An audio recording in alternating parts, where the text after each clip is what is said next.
Hey, good morning, everybody. This is Hot Rod Bob. You've got gas, a morning edition. I know it's been gone for a while, but I'm back, and we got some great news. Now, for those of you that are starved for drag racing activity, and not just watching it on TV and missing most of the racing, but would like to be sitting in the stands watching Southern California's best, have fun, and even be part of it yourself, it's time.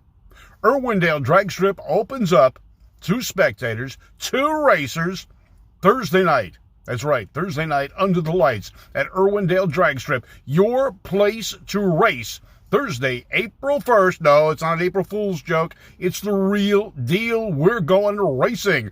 April 1st, I will be back.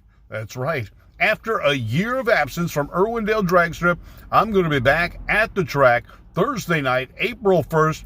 April Fool's Day, but it ain't going to be no joke. We're going to be racing. That's right. Come on back.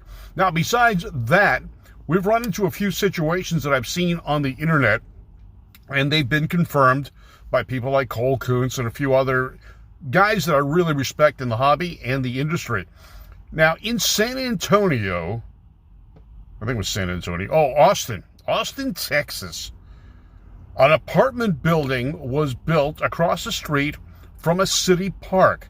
Now, at this city park, car people congregate on the weekends for barbecues and socializing. Well, the people in the apartment buildings are rather upset about this. They think the property values are going to go down because people show up at a public park driving cool cars. So what they've done is tried to get the police and the city to ban people with cars gathering. Now, you think it's not going to happen? It's in process. Where else is this happening? Have you ever been to a cruise night or a Saturday or a Sunday cruise and they've told you you can't come back? Happened in Malibu.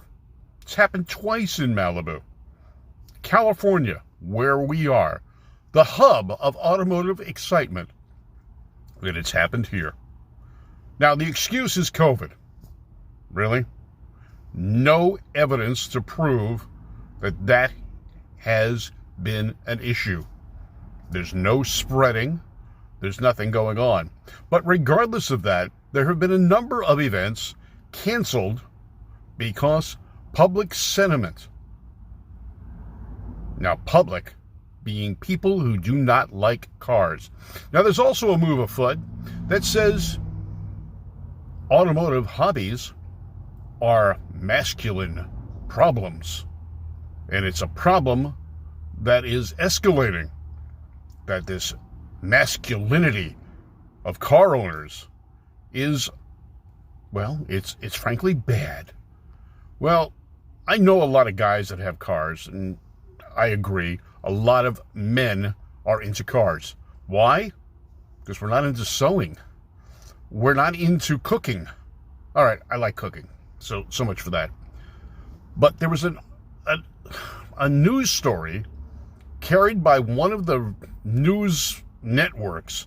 Now, I don't watch the network. I really don't give a darn about them. But it's been posted. And again, some of these cancel culture people are calling the car ownership situation a threat to femininity. They're calling it kind of like a racist situation, but it's sexist. Well, I've seen a lot of posts after I posted this story from friends of mine that are female. Diane Branham, Cassie Nunez, Dawn Cood, and a host of others that realize this is not only an attack on us, on the male population for owning cars, but it's an attack on them. It's reverse discrimination. Now, a lot of females own cars. Hi, Robin Leisure. Don Cood's watching us right now. Kai Michelson, the Rocket Man, he's here. And he sews and he cooks, he says, and he loves cars as well. Well, it's going on, folks. And the only way we're going to stop this is by banding together. Now, how do we band together to stop some of this? this negative attitude towards car owners? Well, one way is join SEMA, the Specialty Equipment Manufacturers Association, or Marketing Association, whatever they're calling themselves now. Join SAN, their enthusiast division, and battle this onslaught on our hobby, in my case, my livelihood, and my wife's. She loves it too. She's as car crazy as most guys I know. As a matter of fact, her license plate frame even says so. No smartass. It's not his. She's a car person. Dawn's a car person. Diane Branham. A host of others that watch this, that compete at Irwindale. I've seen one lady who's a good friend autocross her 55 Chevy. I've seen others. And Diane is watching this morning. Good morning, Diane. How are you? Hope to see you out at the drag soon. So, what are we going to do? We need to band together. We need to show the society that's out there, the cancel culture, that we're not going to stand for their attitude. If you don't like a car, too bad. We do. How many drag strips have been closed down or racetracks closed down because people don't like your car, therefore you can't enjoy it? We had someone who was cheering when Irwindale drag strip was shutting down for a while, saying, "Oh, you guys, you guys go out to the desert and race your cars." No concept, no clue, but they don't want cars around because they don't like them. Well, I like them, always have. Am I overly masculine? Oh, shucks. No, I'm not. I'm a guy. I love cars. Hi, Butch Hill. How you doing this morning? Looked at your stuff. Going to be doing a show on that. Plus, a special edition of GAAS going to be coming out in the next couple of days, an evening edition. And we introduced Dawn Kuhn as one of our co-hosts. She's going to bring the woman's side of racing and rodding and shows and so forth to the show. We'll get that out. Randy Kerdoon, my other co-host, is in the process of editing it right now. Good morning, Diane. I'm trying. Thank you. So the car culture, as we know it here in Southern California, now it's going through its iterations. There was a time, and we talked to Steve Cox on the show, you'll be seeing that in just a couple of days, about his mom and her winning driving habits. Now, the lady was the first woman to win an NHRA national event in stock eliminator. And that was back in the 1960s. Now, everything Dawn says she learned about cars came from guys. Her dad specifically. She loved car guys and gals. And you know what? I'm the same way. I don't care whether you're a guy or a gal, whatever you are. If you love cars, you can be a friend. But we've got to do something to stop the cancel culture from going after our hobby, from stopping us from enjoying our hobby, our way of life. Not only our hobby, but in my case, specifically, it's how I make a living. Without the automobile, I wouldn't be working. And it's always been that way for me. My first job out of college was as an auto shop teacher. And then I went to work for the magazines as an advertising representative. From there, I went to the OEM side, the factory side, working for various auto manufacturers until I went to AAA. And what did I do at AAA? I was the collector car guy for AAA.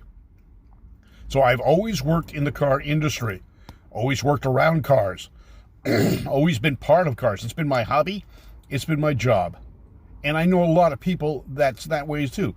Bogey, she's a prime example. She owns her own repair shop, and she has her own TV show. She's a gal, and she challenges the male dominance of the industry on a daily basis. Hi, Nigel. How are you doing? From the UK. So our car hobby is being threatened. We know that. We've seen it for decades with the amount of drag strips and racetracks being shut down by those who do not like cars. Yet they get in them every day to go to work. But they don't like people who like cars. They want their car to be a utilitarian piece, like a refrigerator.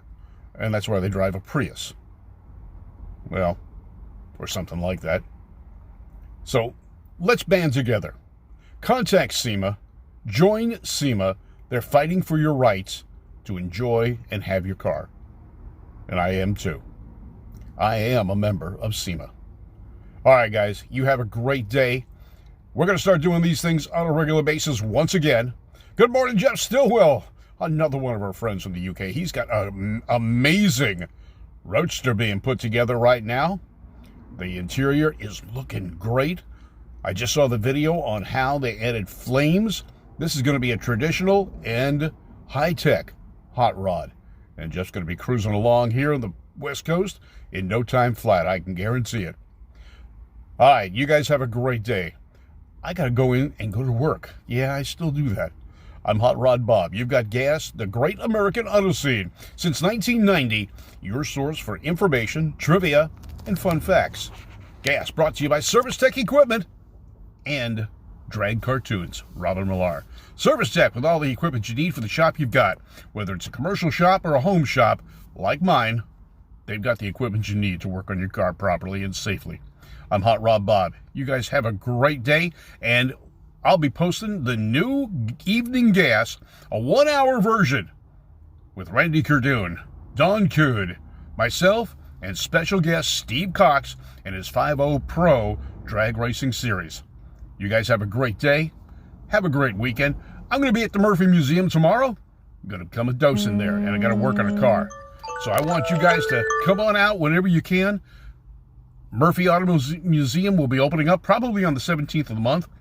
For spectators, we're going to have a cruise the first and third Sunday of the month. We'll be cruising to breakfast, cars, and coffee at the Murphy Museum. It's actually called Muscles and Mojo, and Fireball Lawrence puts that on. So join us. Murphy Museum, Peterson Museum. Support your car hobby. I'm Hot Rod Bob. You have a great day. Take care. We'll be talking to you through the weekend.